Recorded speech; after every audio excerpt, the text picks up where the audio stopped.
I have gone into the acquisition reports and clicked on Overview. Overview is again like a dashboard that has different cards. We can have up to 16 cards.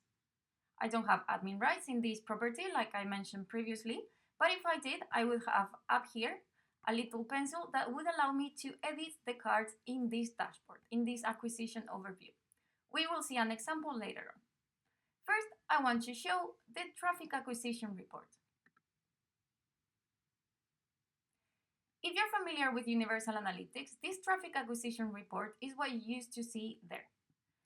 This traffic acquisition report shows the channels that the user used during their session. So this report is at a session level. And this is important because then we have another report in user acquisition that looks very similar, but the definition of the marketing channels there is different. Let's first focus on the traffic acquisition report. I have my channels here, and I have my acquisition metrics like users and sessions. Then I have my engagement metrics like engaged sessions, average engagement time per session, engaged sessions per user, events per session, engagement rate, event count, key events, and my monetization metric, which is total revenue. If, as a user, I come to the website from organic search as a new user, so it's the first time that I come to the website, then as a user, I will be included here. And if in a second session, I come back again from email, as a user, I will also be included here on email. In sessions, it's the same.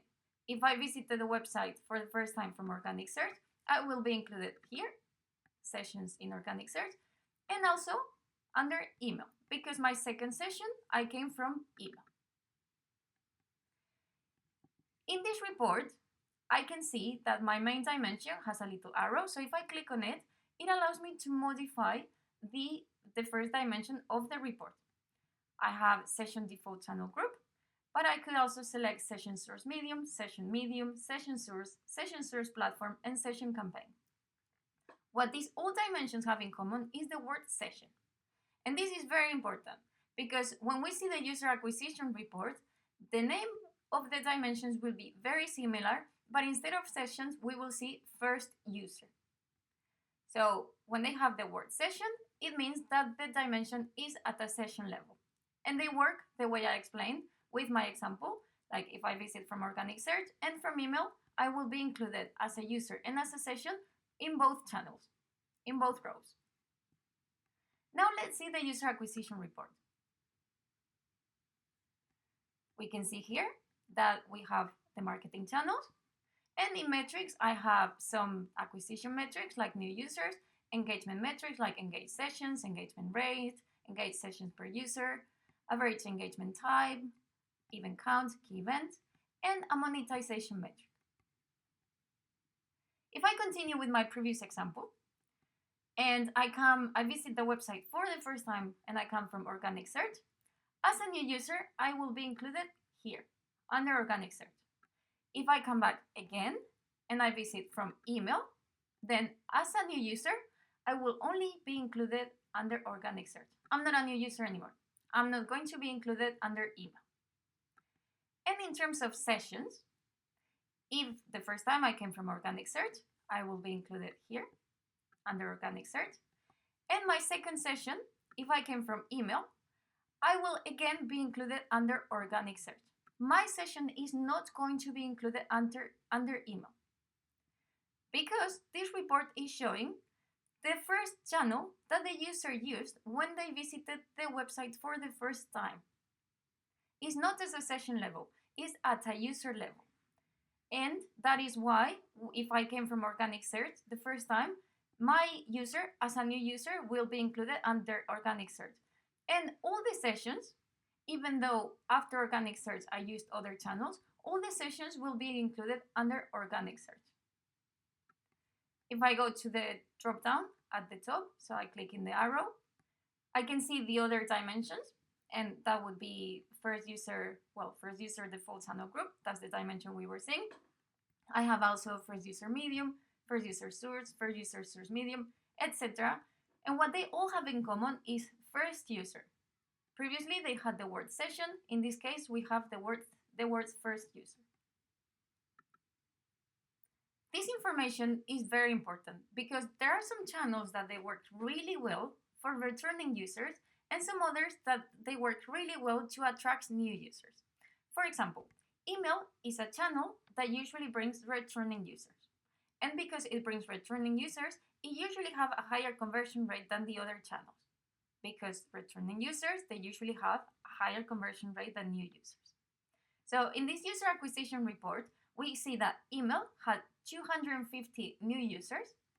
But if we go to traffic acquisition, that is based on the session, email had 1,082 users, which means that 250 users used email for the first time when they visited the website. When they visited the website for the first time, they used email.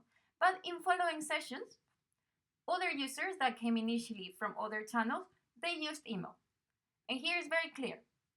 Email has most of the returning users.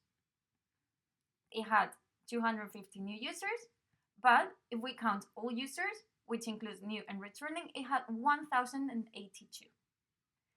Then we have other channels that are really good to attract new users. And that, for example, is cross-network. So if I go to user acquisition, and I'm going to change the month, I'm going to select December 2023. I'm selecting this month because cross-network had a lot more users on December. And we can see that cross-network drove 27,000 of new users. What's interesting to see here is the conversion rate. So if I go to my columns where I can see event counts and key events, these allow me to filter by the different events. In event count, I see all events available, including key events. And in key events, I only see the key events. What I want to select is the purchase, because I want to see the number of purchases that were generated from the different channels. And in cross-network, I had 27,000 users, but only 39 purchases. That in a percentage is like 0.14%. So it's very low. It's a very, very low conversion rate. What I would like to see is if my users that came from cross-network, that is driving a lot of new users, if they came back. And for that, what I can do is to add a new dimension in my report, in this plus sign here. I click on it, and I'm going to search for session default channel group. And now I can see on my left side, the first user primary channel group, and on my right side, the session default channel group. I want to see only cross-network. Here on search, I can search for cross-network. I clicked on enter, and now I can see all the rows that on the left or the right, they had cross-network. Now I'm going to sort the report by first user channel. So I can see all the cross-network first. And what this is showing is that most users, so based on the sessions, engaged sessions, most users that came from cross-network, they only came from cross-network. That's the only channel they used. And some of them, 249, they came also from organic search after coming from cross-network.